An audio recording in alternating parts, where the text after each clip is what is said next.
In our world today, where everything and everyone is so connected, the impact of sharing false information is huge and has serious consequences. It's not just a matter of some harmless rumor. It can actually put lives in danger, threaten national security, and challenge the foundations of society.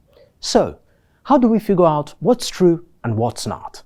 On today's episode of The Proof, powered by Africa Check, we are looking at a memo warning of Al-Shabaab terror attacks in Kenya's capital, Nairobi, that has been circulating on Facebook. Welcome to The Proof, powered by Africa Check. I am Dapo, Adegboyega.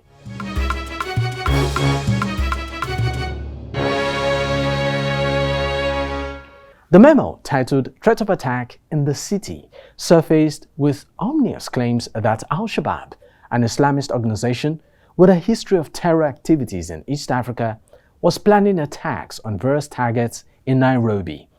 It identifies hotels, embassies, international schools, government installations, and public places as potential targets.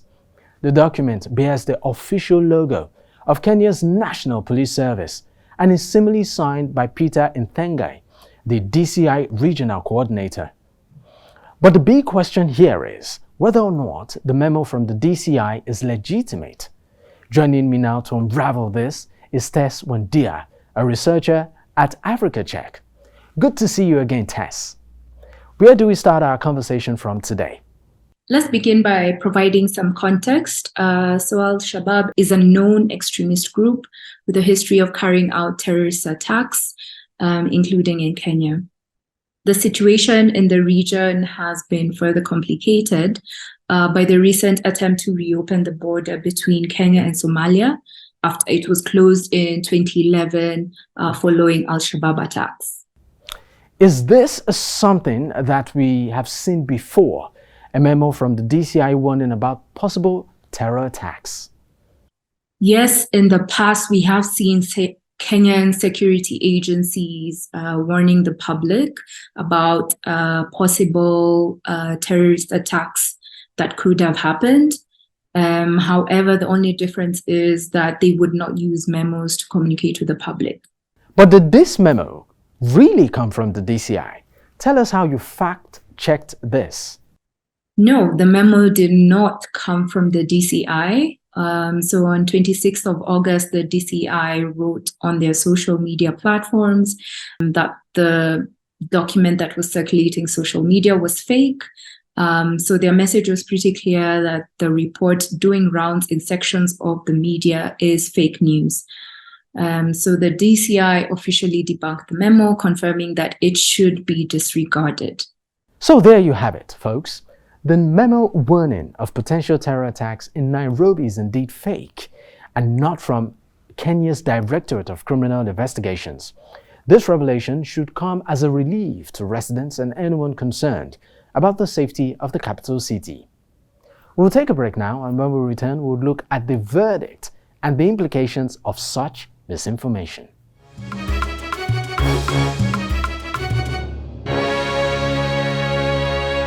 Seeing is believing. But in the age of fake news and false information, we need to be more and more careful about trusting our eyes. Sometimes the fakery isn't in the images themselves, but how they are used. The photo is real, but it doesn't match the story. Here's a few quick steps to verifying videos or images. Step 1.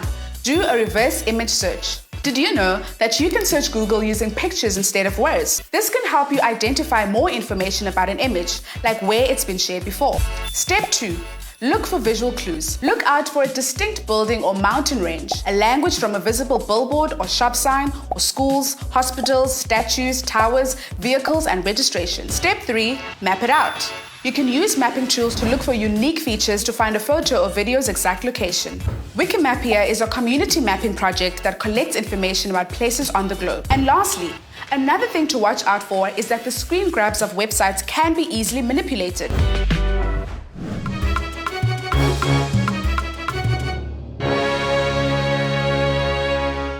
Welcome back. This is The Proof, powered by Africa Check. Just before the break, Tess Wandia was explaining a fact check of a memo attributed to the Directorate of Criminal Investigations, Kenya. Africa Check has given its verdict on the memo. finding it to be fake news. But that's not the only point of discussion here. Tess, what are the implications of such misinformation and fake documents finding its way around social media? Misinformation and fake documents, especially those related to security threats, can have severe consequences. They can create panic, sow fear, and even lead to unnecessary security measures. In this age of rapid information sharing, it's crucial to verify the authenticity of such claims before spreading them. This incident serves as a reminder of the importance of responsible information sharing and the need to rely on credible sources. Absolutely. Responsible information sharing is key. What should individuals do when they come across alarming claims like this? When, as an individual, you come across such information or claims being spread on social media, especially such relating to security threats, it's very important to verify that information through credible sources. And in this case, the DCI's official statement debunking the memo should have been the first point of reference, or alternative security agencies here in Kenya.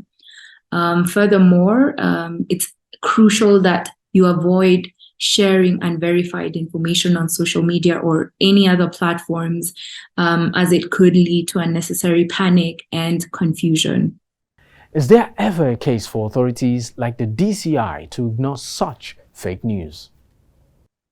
I would say that it is important for organizations such as the DCI to address false information that is being shared, especially in this instance that the claim that was being made was about a security threat.